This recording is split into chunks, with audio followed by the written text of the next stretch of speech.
All right, so Army of the Dead.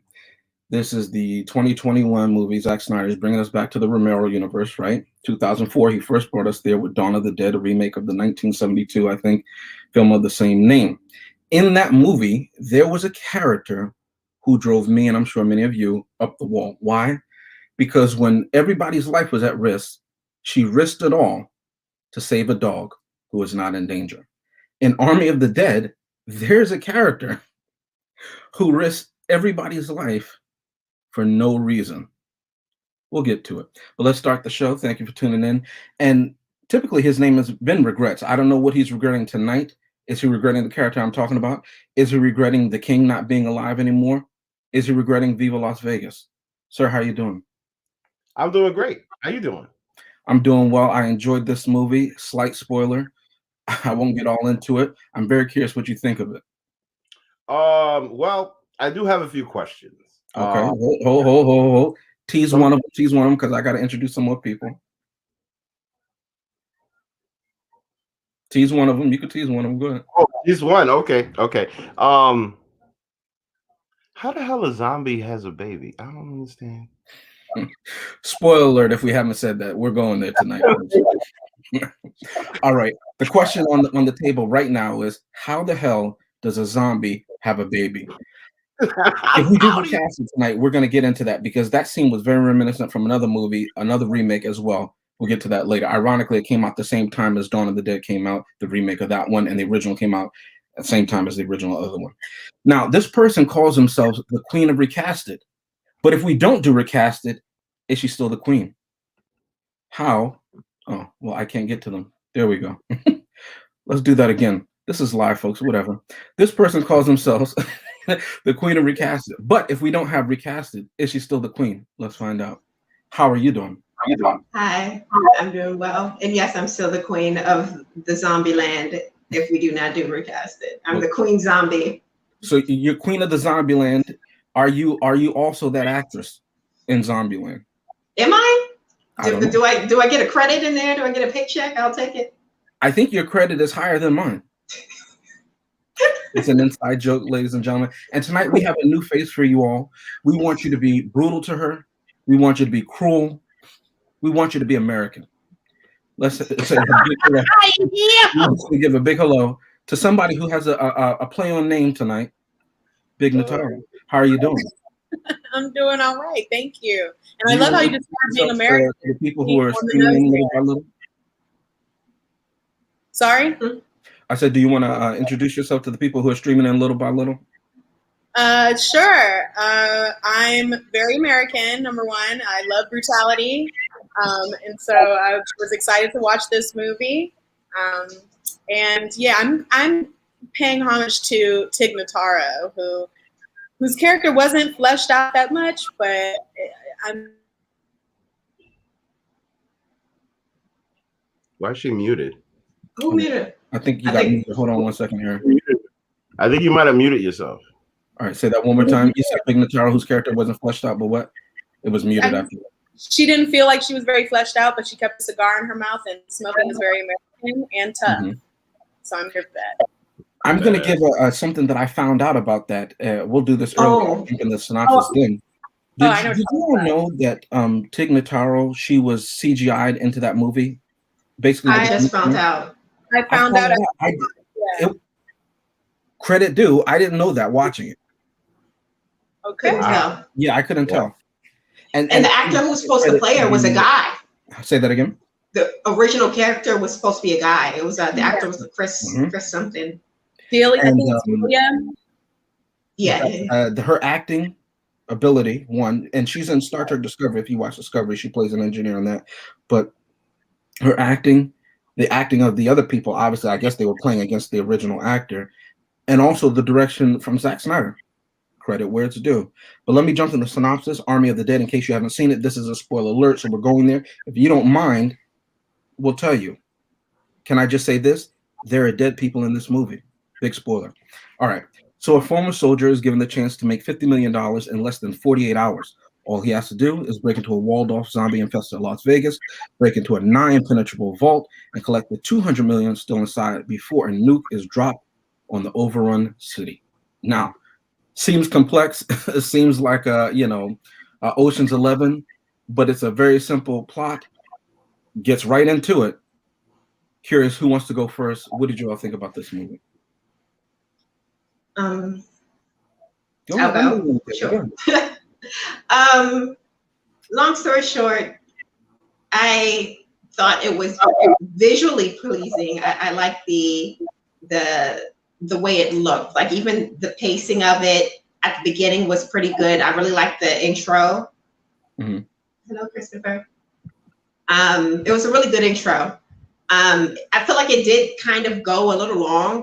I feel like it's over 2 hours, 30 minutes. It's kind of long for a zombie movie, in my opinion. But yeah, it was a couple things I also found weird in the movie, besides how a zombie became pregnant. That's, odd in itself, just like Viva Las Vegas brought up. But, if it's in the realm, if it's reality for that world of the movie, okay, I can go with it, right? Mm-hmm. But a couple things I didn't like. I didn't like the death of what's her name, Commando, or you know what I'm talking about, the girl, the first girl who died. Yes, Chambers. Yeah, Chambers, her. Yeah. I didn't like her death. I think she had a really kick-ass death. Like she showed she was a boss. Let me just say this early. In movies where people die, if they fight and fight and fight, they deserve to live. Yes. I have so much respect for that. Oh, I wanted that guy to die immediately when he did that.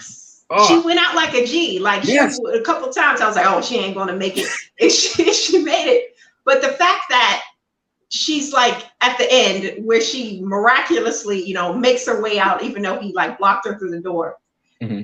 She has this moment where she's looking old dude in the eye, her friend, mm-hmm. and she's like, go run. Whole time she could have said, this dude set me up. He killed me. He locked the door on me. She had mm-hmm. so many things to say, so much time to say it in, because they were literally just watching her be attacked, even though they had guns in their hands. They didn't help her whatsoever. Okay. But she didn't deserve the death that she got. She fought so hard, and it had not been for the incompetence of her friends who could have shot these zombies surrounding her. I don't know. It just pissed me off. And the fact that she said nothing about old dude, basically killing her, that pissed me off too. She had plenty of time to say it. Here's my question to that before we jump to somebody else, unless you have more to say about the movie. But I had a question with that, because when we see Batista's character come and grab Raul is the guy who Chambers is talking to, get out of here, go run. Mm-hmm. It's as if he comes back. And so at first when I watched it, I thought they were all there just watching her get attacked. And I said, well, just shoot them all. You know what I mean? Mm-hmm. But then I'm thinking, was Raul and the security guy for for Mr. Tanaka, were they the only ones in the hallway? Because if they were the only ones in the hallway, then that guy could have killed Raul had she said something. I think that they were further ahead. The group were further ahead, but I don't think there was some great distance in between them that they couldn't see what was going on. It was just a straight hallway, or they were It was like a straight hallway from what I can remember. It felt like there was a light. The first shot, outside light. Like a straight hallway. I agree with that. That's why I was like, why didn't they come back and help her at all? Right. Even shoot. And he had enough forethought to shoot the gasoline tank at the end after she's already bitten and dead. Mm-hmm. How come he didn't shoot the zombies around her? And it was just stuff like that. And the fact that Sons of Anarchy dude got this long drawn out scene that I felt could have been cut, or at least we already knew what was going to happen. We knew the game once we saw why we had to go through it. And we already know that Kate needs her A handed to her.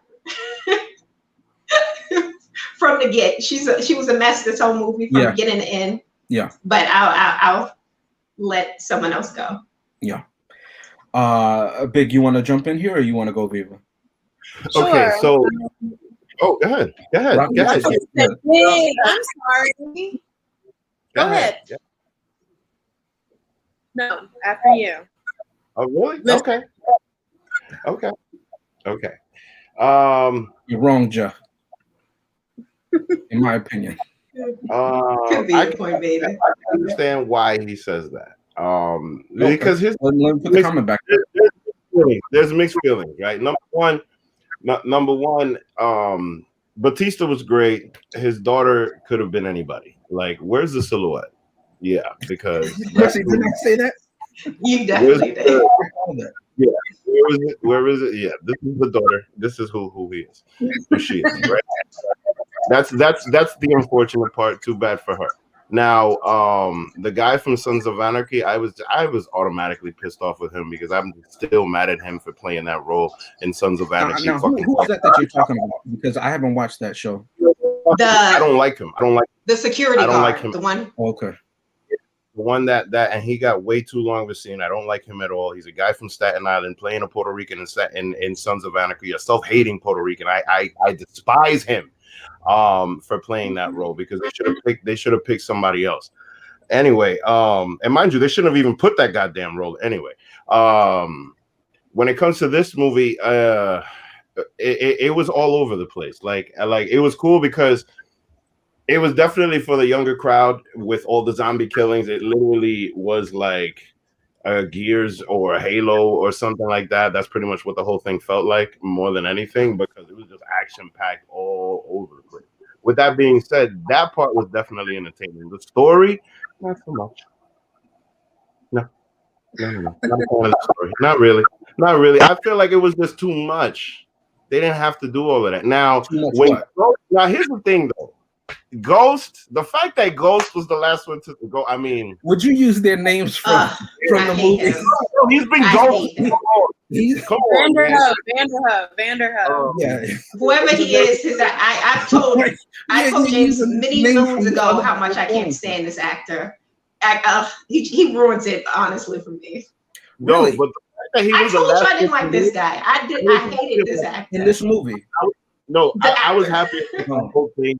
With the plane and the chicks and all that. And I really thought that he got to survive. So now, I don't know, but that whole thing might have been set up for a sequel. Because after Batista died, I'm like, all right, that's it. That's the end of this. And not sequel in this. You know what I mean? But then I felt like that whole thing might have been a setup for a sequel. Because he just looks up and he says F.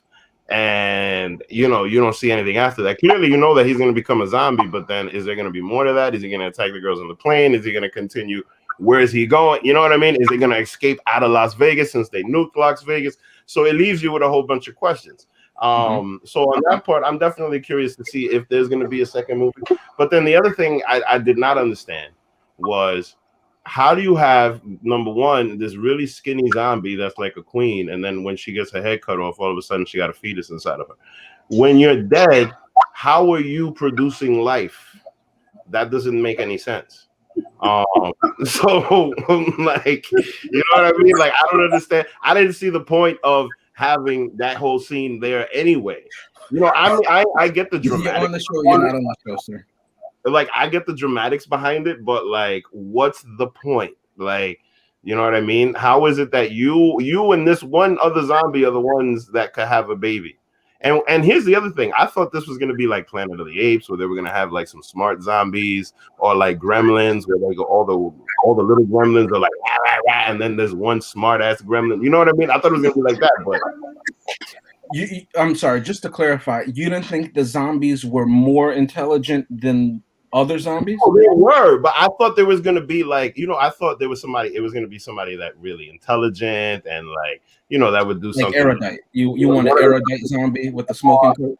And yeah, like I thought it was going to be something like like a Dr. Evil zombie type of guy. Like that's what I was hoping for, but I didn't see any of that. It was just the Magneto guy that put his thing over his face so that he wouldn't get shot in the head. Zombie guy, yeah, him doing everything. Super strong, super fast, super everything. Anywhere you need him to be in the movie, he's there. Vic, are you drinking tonight? Yeah, I did, but because I was ready at 8, so I was like, you know what? Let me get a little taste. Anyway, what I was saying was the other thing. He had the helmet like only covering his forehead. How is it that y'all can't just shoot him in the mouth and be done with him? That's the thing. Because they have to shoot him in the head, as they say in the movie, to kill him. His brain. That's why he had it covered on his head. Yeah, that's why he covered his head only. That's the only thing he needed to cover. Yeah, he shot him right in the mouth. Well, they could have shot him in the eye. If dude was like such a great shot, somebody could have shot and killed this guy. Especially in the helicopter scene. I'm like, hold on, they got the slow-mo. He's jumping over the building. They see him coming to the damn helicopter, right? So no one picks up a gun. There's there's three guys or three people in the back of this helicopter, not including, the pilot. Yeah. No one said. One of them isn't important because they don't even have a name anymore. Oh yeah, facts. Was she armed? No, she wasn't. She wasn't. She should have been armed if she was going in there to pick up her girlfriend. She should have had a weapon or something. Remember, when she was shooting at the Zombie King, she ran out of bullets. So the only one armed was the sidearm of Dave Bautista's character. Well, and they never. Somebody had a gun and it wasn't used. They never said that. So a mess. All right, Vic has been drinking, and Chrissy is sipping on hate. But Miss Natara, what do you think? I took a couple notes, but overall, the movie felt like a really long relationship that should have ended way sooner. Like, there were a couple really great moments that will stick with me for life, but they haven't like changed me for the better. Okay. And then at the end, there was like such a minimal amount of payoff. It's like, what was the lesson here, God? I don't know. What was the lesson here, Zack Snyder? I don't know. I mean, it's all the glamour shots were amazing. I feel like every actor brought some interesting quirks to their character. Like, I really, as you can see, I really loved Tig's character, the chopper pilot. He just really is good at keeping the levity going throughout the movie. A lot like Dieter, the locksmith. And I don't know. I did get the sense that something was weird with all of her shots because she wasn't in a lot of shots with other people, and it was always super blurry. But I attributed that to like it being outdoors for the most part, and her character only being outdoors and just in that blazing sunlight, which is exciting for me. I'm like, zombies in sunlight, okay, then you cannot like shortcut on the CGI or makeup. Like, it has to look real. The only thing I really was bothered by this Snyder universe by was these zombies were not dead. They were like this weirdly evolved version of humans that were really animalistic, but like past dead into some I Am Legend vampire realm. Like, they're super fast. They're using tools. They're like creating a hierarchy of kings and queens. Is like really weirdly intelligent for them, especially like this. It feels like they wanted to just shoot the evolution of these particular zombies so quickly. It was just weird. Oh my God, and that zombie baby. Make it make sense. The baby should have lived because it was dead. Why couldn't it survive that? I don't know. It was weird. That baby was so unnecessary. The whole scene was unnecessary. Real quick, I want to say I loved Dieter and Vanderhoe's kind of best friend out the group thing. And I thought I was going to get that with Chambers and Guzman, but they killed her off way too early. And she seemed like there was a connection, though? I'm sorry? Did you feel that there was a connection, though, even in the little bit that we got? I was connected to that duo and Dieter and Vanderhoe. Agreed. I didn't care at all about Scott Ward or his daughter. I think both of them did this really cool thing where they're like really emoting, and I believed their acting individually, but I don't feel like they had any chemistry whatsoever. Like, it was weird. And even their like close-up shots where they're having a heart-to-heart, I don't know, Dave's not looking at the camera and he's not looking at her. He's kind of looking off in the distance. It's really weird. I wasn't feeling it. I wasn't feeling it, and I wasn't believing it. Yeah, it was no, because both of them, like, I like seeing Dave be like a tender kind of guy, like a dad who's trying to, move past this horrible memory he shares with his daughter. But we saw the same thing in like 28 Weeks Later, right? In the beginnings, if you saw that movie, but I believe that that father-kid relationship, that father-daughter relationship, where there was conflict, they built it up. This didn't have that. The heart, I feel like, was most delivered with the locksmith and Vanderhoe. That I was like, yes. The slow-mo with him saving him by closing the vaults. Like, I was like, yes, I'm here for that. I want them to survive. But that's true, considering how long the movie is. You would think that they would spend a little more of it kind of building the relationship between the father and the daughter, because that's supposed to be like our, you know, emotional moment at the end of the movie or whatever. So yeah, it doesn't make sense. Where did the time go? Yeah, I really love favorite character Autumn off the top, Valentine. It took 53 minutes to get to see her finally, but when I did, I was like, yes. It's like all the build up to the moment of them crossing over the border. It was like, okay, now the action's about to happen. And it did, but I wanted to see more Valentine. She was the most interesting part of that whole zombie world. That whole queen of the damned and all that, that was so weird. Who got her dress, too? I didn't like her look. It was not. That's what I was thinking. I was like, did they put this on her post-mortem, or was she a Vegas showgirl and she just never got a chance to change out of her clothes? Like, I don't know what was going on. Fit her perfectly, so I was a little like, I mean, maybe I was a little jealous, I'm not gonna lie, but it looked really, it was cute, but not at all versatile, especially for all that weird spidery crawling she was doing all over the place. Like, man. Mm-hmm. I agree. Don't need a cape for that. All right, let me jump in here. I think you all made valid points. Of course, according to Jeff, maybe some of you all, I'm going to seem like an apologist for this movie, but I'll use what I saw in the movie to counter some of the things that I've heard, right? Some of the points.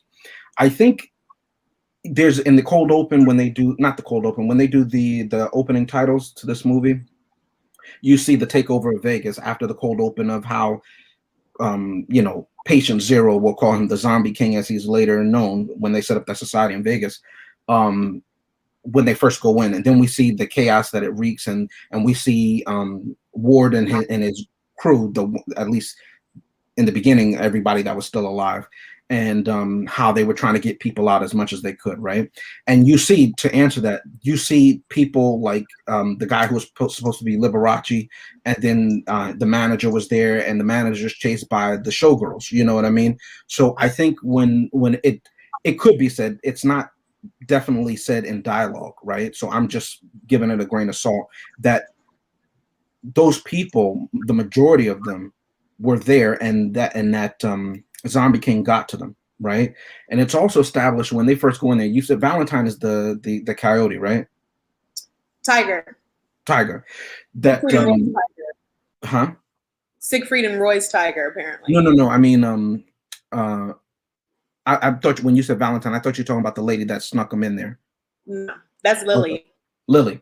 When Lily brings them in there, you see, she says, hey, you have to know something. These aren't the regular shamblers, right? The zombies that typically we see like in the original Night of the Living Dead that are, you know, and we think of, say, brains and everything like that. Yeah. These are different. And the shambling ones, they had just rotted and decayed because it had been quite some time, months, in fact, right? And she establishes that these are different. They're evolved, or quote unquote, or whatever they are, but they are not the same. And we are led to believe that whatever this guy is, he had been in military confinement for some time. So if he was just a decaying body, he would have decayed. So clearly something is allowing them to stay animated and not decay. And if you notice, whenever you look at them, there seems to be like a blue tint in their bloodstream or their eyes. Some of them. I was like, are some of these white walkers? What's happening? Yeah. So I'm led to believe that whatever the military was doing, and this is a callback to it's I think Return of the Living Dead. I think it's in a 1980 something movie where the military dropped some kind of chemical, and that's what turned them in there. But they don't go that far as the backstory. But I think that's why you see, as far as the intelligent ones, quote unquote, that's why they all have that blue tint in their blood or something like that, as opposed to the regular shambling ones. And the shambling ones, for the most part, are done and gone. The only ones who are remaining are these evolved, again, quote unquote, zombies and staying in the Olympus, right? And there seems to be a hierarchy. I'm led to believe because that baby didn't impregnate her after she was a zombie. He impregnated her before.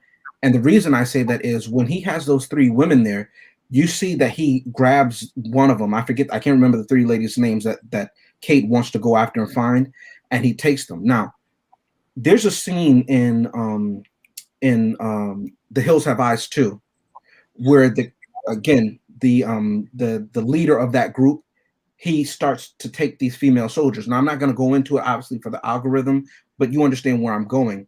And I believe that that's what the guy was doing, that Zombie King was doing. And when he knew that the pregnancy was viable, however he knew that, I don't know. Again, I'm not going that far. Then he would bite them. And we see that he didn't eat them because even the guy that they sacrificed to them, he only bit them and then took them somewhere so that he can turn. Right. So there is an intelligence behind that the movie establishes. And that's also something that we see in the Dawn of the Dead 2004, when that woman was already pregnant and her pregnancy was almost near in the third trimester. And when she's bitten, you see that the baby has turned into a zombie in utero. So it's something that's established in these zombie films and lore and everything like that. And I think to a certain respect, it's established there. But it wasn't a big hang up for me. You know what I mean? Because we see him trying to do that to an actual living woman, and clearly do something against her will. I'll go that far and say it that way, right? I agree. Tig Notaro's character, arguably, other than Chambers, because she just went out like a champion, right? When she jumps through that window, talking about Chambers, when I thought she was gone, right? Because they're swarming her in the kitchen, I thought she was done. She fights out of that, then the guy puts the thing on the door. She fights out of that. I think she's done. And I'm so mad at the guy. I'm still mad at the guy. And then she jumps through the window. She refuses to die. I love characters like that. They deserve to live, in my opinion. And even if they die, I think she didn't go out soft to me. She went out like a champion. You know what I mean? And I love that. I really, really do like that. And even the guy who set her up, he got his. Everybody who dies, they get theirs. That tiger sliced his face up, and you see the gaps and everything. You see the rips in his flesh and his torso. Yes. It was really, really well done. The only one who I wanted to die was Kate, because he was so unmerited. And I always say this in all our reviews. Why is this person here? They do absolutely nothing. That said, in horror, there has to be that one person who, opens the door, who says hello, you know what I mean, who allows the action to go. And that is who Kate is, right? Because other than that, arguably, they would have gotten away with that money. And maybe one or two people would have died. Now, the security guard still, the security guy still had that side deal with the coyote, right? And that nobody knew about. But arguably, not as many people would have died had they not had to, certainly not Ward, had he not had to then look for the daughter, and then he didn't know the three women if they were still alive. You see what I'm saying? Not to mention the fact that after the helicopter crashes, she doesn't even say, hey, woman who I sacrificed my father for, who, by the way, risked his life multiple times to save me, because in the beginning we see that he actually had to kill his wife to save her. And she blamed him for that. And there's a moment where she says, it came out more angry than I wanted to, meaning that she's just taking out her rage on the fact that her mother's not there on him. That line of dialogue was believable because you hear that in some relationships and everything like that. It wouldn't have been acceptable in my house growing up, but I could understand that somebody would say that because you hear kids say that sometimes, even adult kids, quote unquote, right? I did think that Dave Bautista did a good job of emoting. I felt his pain. I don't think that they had chemistry, him and the actress. I don't know if it was the dialogue, or I don't know if it was just the two of them didn't gel. That said, I can't excuse it because in the short amount of screen time that Dieter and Vanderhoof had, they were like begrudging friends. Yes. Chambers and Raoul, they would like had each other's back. And you see that this person had honor. Both of them had honor. I like that fact. I like small nuggets like that. That casino fight in the end, when after the security guy betrays them and they have to fight their way off through the casino floor against these smart zombies. They're fighting and you see their skills on full display. Loved it. Because if you're going to die, go out like the champion that you are. And you see why he picked these people. They're not just random regular people. They're good, but they're not invincible. And I just talked about the movie when we did The Force Awakens, where these characters can do anything. I don't believe any of them will die. But in this one, any of them could die, even though they're so skilled. And that's what had me gripped. And that's what had me watching, even though the movie's 2 hours long, because I cared about these people. And that I have to give credit to the writing as compared to Force Awakens, which I don't think the writing was very strong. So again, to be fair to those things. This movie was definitely set up for a sequel. I even looked that up. Vic, you'll be happy to hear that Zack Snyder said he actually wrote this movie back in 2004, and he had to tell them that no, this is not a direct sequel to Dawn of the Dead. This is another zombie movie in its own world, because as he says, the origin of these zombies is completely different from the origin of the zombies in the 2004 Dawn of the Dead movie. And so he has a storyline set up. So in that sense, it's an ingenious way, because people are talking about it and we want to know, well, what the hell happened? It's the same thing that's true in the Justice League movie. The way that movie ends, it's almost abrupt, and you want to know. I want to see what happens now. So for him, kudos. I get it. If it came out in the movie theater like that, I'd be pissed, because I don't know if I'm going to get a sequel, and it doesn't close it out. I will say for Vanderhoof, when Dieter closed him in the thing, I said to myself, he must know something, because they knew at that time that the nuke was going to drop. So he must have known that the detonation would have opened up the safe as a fail-safe mechanism or something like that. And the fact that he sacrificed himself, even though he came in there as the novice and not as the killer, honor. I will cry for honor in a movie 9 times out of 10, especially if I hear about characters. Yeah, because it's, I respect it so much, right? And when he sacrificed himself and he pushed him in there, because remember, Vanderhoof had saved his life, and he went toe to toe with that guy, and he was willing to die, and he had just met him less than 24 hours earlier. And Vanderhoof did what he could do for him, knowing, and he didn't have time to say to him, "Hey, the thing will open when the bomb drops," right? So that was a great gesture. It's an honorable action. I respected it. I think for Vanderhoof, because he was bitten and not like he was bleeding out and everything, that's why it took slower. But what I think for him, what triggered it is, notice that he didn't have any signs of zombiehood until he took a drink of that champagne. Now, I'm not saying it was the champagne on the plane. You remember when he's with the flight attendant? I'm not saying the champagne turned him, but I'm wondering if it's something with food or something that it triggered it, because everybody else, when he had brought them near to death, they turned quickly. But he was bitten on the arm, and he didn't have any signs. He dragged that money. Granted, money will do that. It'll give you extra strength. It would for me. Back to his house, got in the car, drove to Utah, and then got on the jet, right? I think you're being very forgiving. Listen, very forgiving of bad writing, because it doesn't make sense for him to have no symptoms. But again, I don't know why that is. So if they don't establish that, if there is a sequel in the next one, then I'm calling shenanigans. Granted, you're absolutely right. But in this one, it was only triggered, in my opinion, when I saw it, when he drank that champagne, because he was having coherent conversations with everybody that he ran into, nor did he have any desire to attack them. Like, he wasn't aggressive like the other ones. So we could kind of believe that, was this Zombie King trying to make a hybrid species, a la what we saw in the Underworld franchise? We don't know. But I will say there was obviously a level of intelligence. Lataro said it. They had a hierarchy.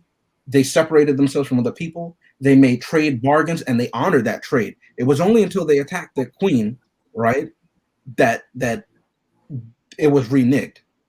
It was only that they communicated to whatever degree. So there is a level of intelligence. And 2, we see that he was actively trying to cause other hybrids to be born again, because he was keeping those women alive as humans and then taking them to another location to do whatever he was going to do. That's established. So that tells me that he wasn't just going to bite them. He could have bit them in the thing the same as that guy. He was using them for something. And that tells me he was trying to impregnate more of them and have them become something else. So I don't know if the radiation had something to do with Vanderhoof, the slowing down of the progression of the disease, since he walked through an irradiated, a low yield nuclear bomb, but he walked through that. So did that slow down the infection or whatever? I don't know. I just know he drank the champagne, and then he was like, as if he had took the whole bottle to the head.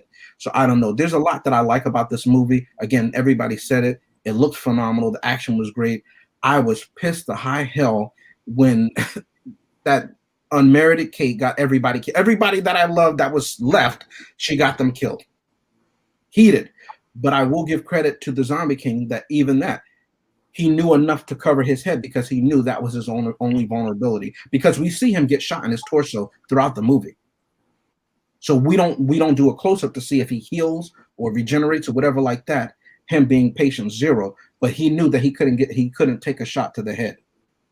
So we see him covering, and some scenes we see him lower his head down to make sure that it hits that that mask, that metal mask. So there is intelligence. Obviously, there's an enhanced strength when we saw him fight Vanderho. So I will give credit in that sense. And I thought that they left certain clues out so that if they want to play with it in later films, it was already established. And I appreciate those small nuggets, as I say in all these movie reviews that we cover. Anybody else have anything to say? I don't know if we're going to cut to a commercial. Let's cut to the commercial. Beautiful being footage. Let's roll it. To show me my place in all this.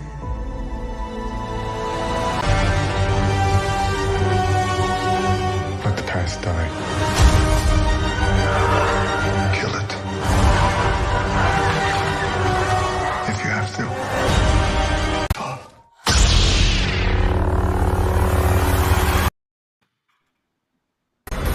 What's this guy supposed to be? The ultimate badass?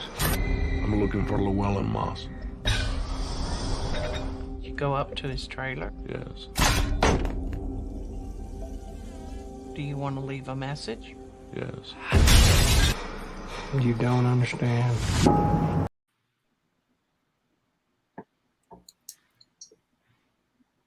All right, now we're back. All right, as you can tell, our energy is up. Charmaine is saying hello to you.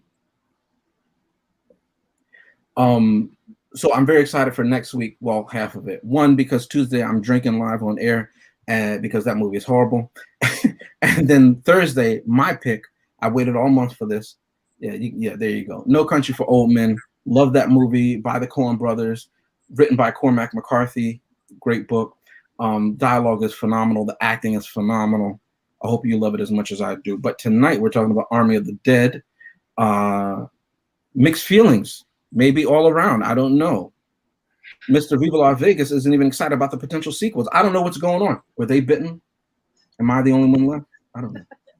All right, let's go to final thoughts. Who would like to take it first? I'll take it because I think I've been bitten and I'm about to pass. But a couple things that I did enjoy about the movie that I mentioned earlier. A few things just didn't make sense to me as far as why they were added in. I guess, like James says, they were nuggets for a future film, but why place them? And I just feel like they was oddly placed as far as even with the one that stands out the most is the thing when they first get into zombie land and they're like, oh, zombies kind of reawaken in the rain. But then it never, like, nothing happens with that. It was just so, like, why mention it? I thought that, the one death scene that was so cartoonish. I bust out laughing watching this damn death. The death of the girlfriend, of the would-be girlfriend. You know who I'm talking about. The death of the would-be girlfriend? Yes, the girl who he. The next map. Yes. Oh, yeah.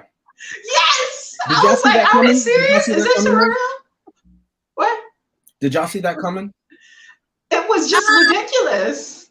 No, I mean that she was gonna die like right at that moment. Did y'all see that? Well, they were killing off a lot of folks, so I figured, she had to go. No, that's before they started dying because the elevator was open. That's when the action started. I definitely saw it coming. She was as useless as Kate was to me. Oh, wow. She was. How was it?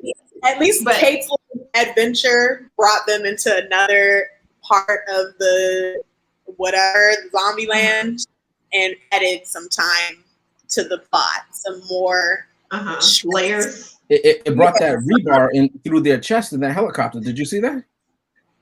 It was a mess. What?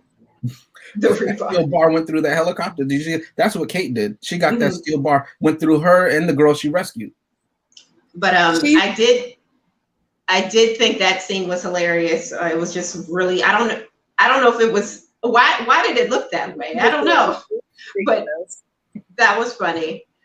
There were a couple other things, but overall, another thing before I say, it pissed me off that the black guy lived as long as he did at the end of the video, because he should have not have been able to make it out of the vault, because he should have been dead from the explosion, if not from the radiation poisoning from this nuclear bomb. I don't know how he survived. Just like Batman v Superman, I don't know how Batman's alive because he was around all that nuclear energy.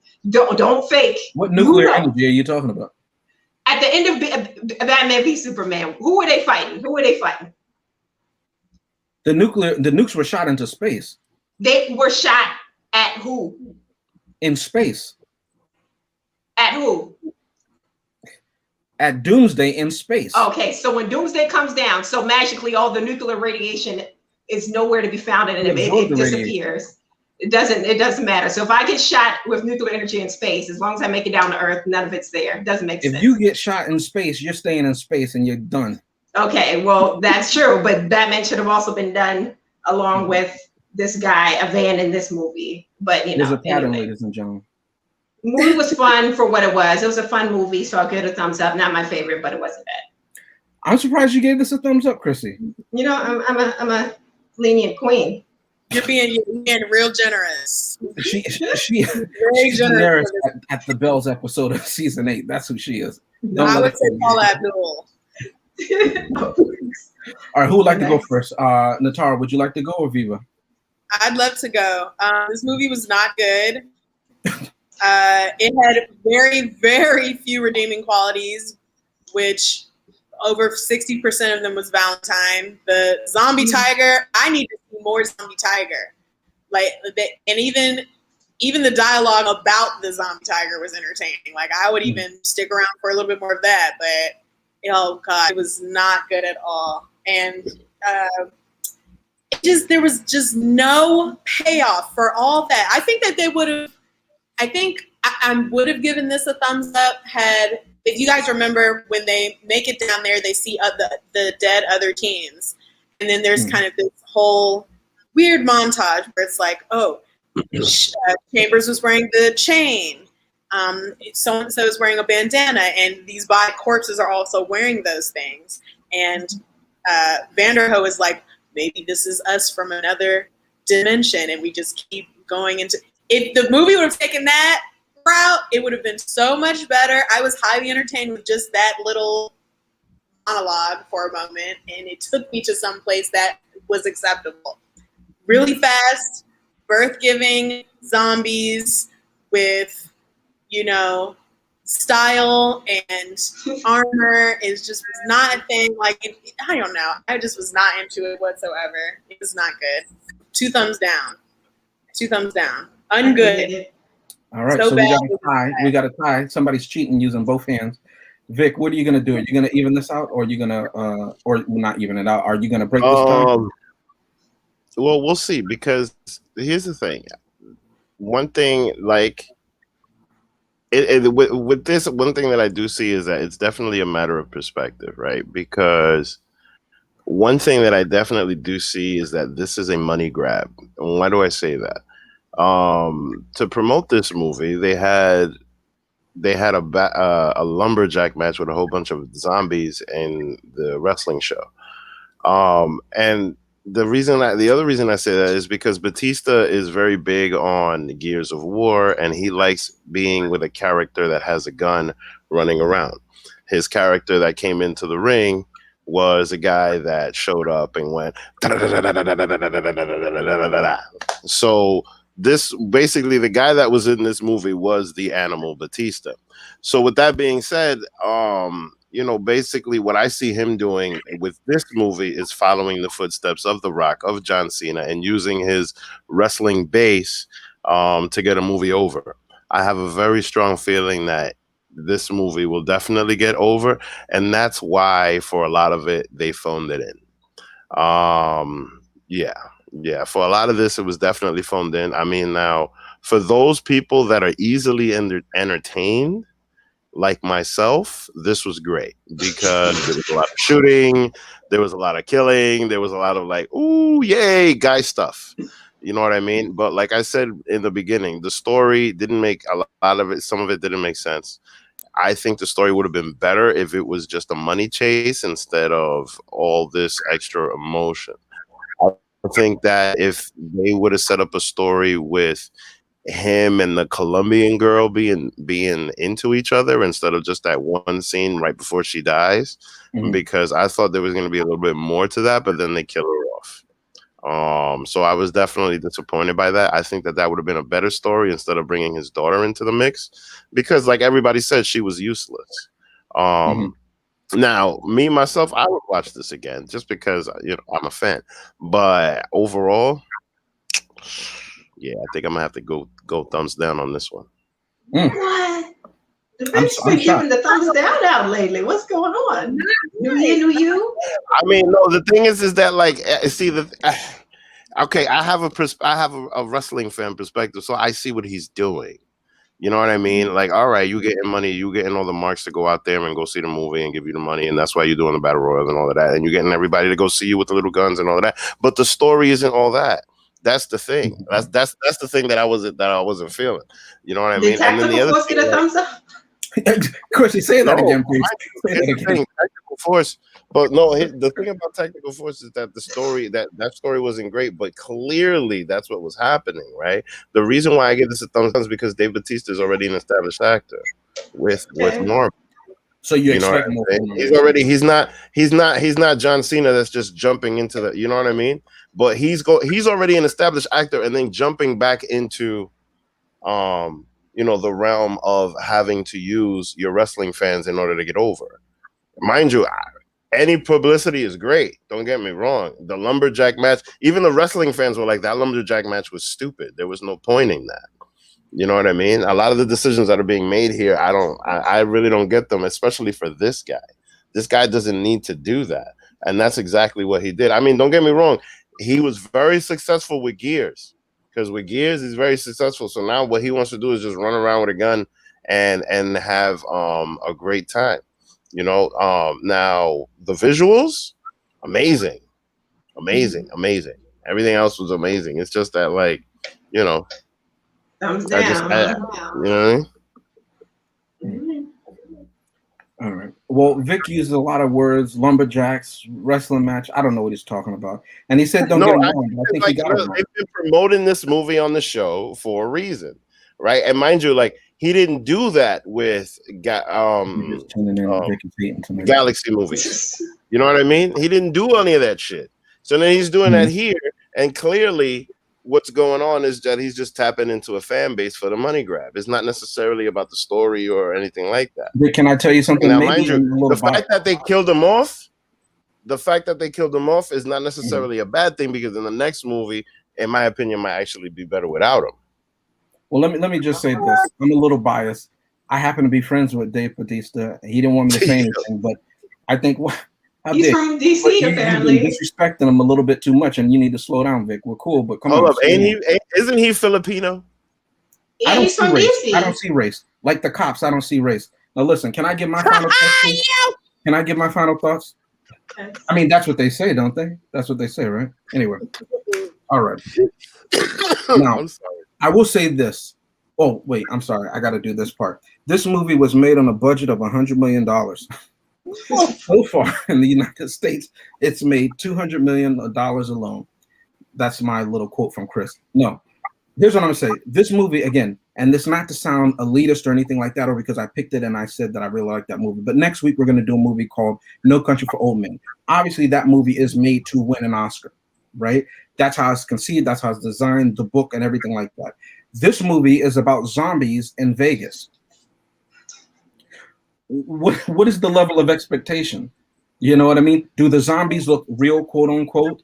You know what I mean? Now, granted, and Vic made this point, he didn't like the story. The story didn't hold up. I cannot say he's wrong. It's his opinion either way.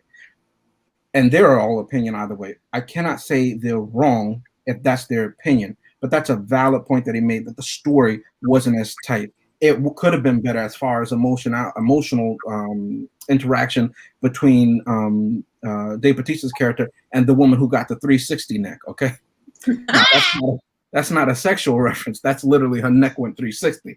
Okay, you got to watch the movie to find out what I'm talking about. Let me slow down. Let me slow down before I say something else.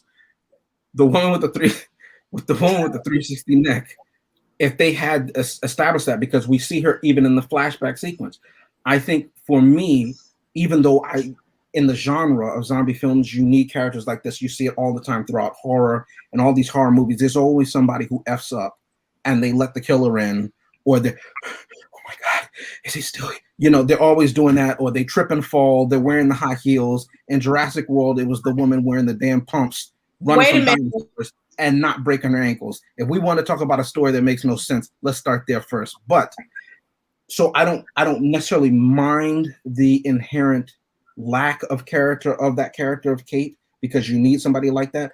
But Vic makes a valid point. I think that it would have been great to have that established, that he did have that romance, or maybe they started right before the movie does for us and it was budding, and for her to die so abruptly like that, because then you would have everybody in the group paired off with somebody that they melded with, right? With the exception of the one who betrays the team, the security guard, who really has the relationship with Mr. What is it, Tanaka, because he's working for him, right? And by extension, the military as well, the U.S. military as well. So it has a lot of potential, as Vic says, for what comes next. Here's the thing, though: whenever you come out with a movie, you have to have a complete story within itself, and then leave enough room so that if there's more room for a full story, you can flesh that out in the sequel. Many different examples. I don't have to go into that now. That said, as I started off, it's a zombie movie.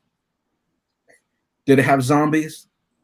It's a horror movie. Did it have the trope of the person who, you know, lets the killer in or whatever like that, who says, I'll be back, you know what I mean, a la Scream? Yes. Did it have action galore? Yes.